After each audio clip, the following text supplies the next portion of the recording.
দিবেন না। এরা পরিষ্কার ভালো লোক দরকার, সৎ লোক দরকার সমাজের জন্য। সমাজের নেতা যারা হবে তারাই যদি দুষ্ট থাকে, তারাই যদি চরিত্রবান না হয়, তারাই যদি দুর্নীতিবাদ হয়, তাহলে কিভাবে থাকে? আজকে এখানে নাম হচ্ছিল আর বলতেন বিরিয়ানির ঘটনায় জড়িত ছিল, তারপরে সেই বাচ্চা বাইচাকে বাঁচুক বা না বাঁচুক অন্তত একটা পর্যায়ে আসছে একটু থামো নামে না।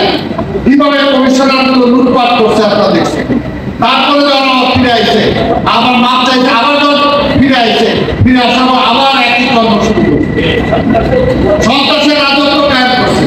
এই মোহাম্মদপুর আদালত একটা সন্ত্রাস, কাজে সন্ত্রাস মুক্ত মোহাম্মদপুর আদালত করতে হবে, এটা পরিষ্কার।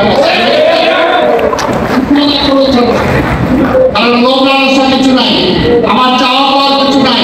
এই দেশের জন্য যুদ্ধ করছি, যুদ্ধ পরবর্তী সময় থেকে রাজনীতি করছি, জীবনে বহুবার জেল কাটছি, এখনো কাটতেছি, কোনো অসুবিধা নাই।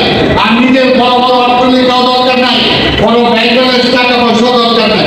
মানুষ যদি ভালো থাকে, সবাই যদি ভালো থাকে, এবং আমাদের যদি মানুষ ভালো বলে, এর চেয়ে বড় ক্যাপিটাল আর নাই, এর চেয়ে বড় সম্পদ আর নাই।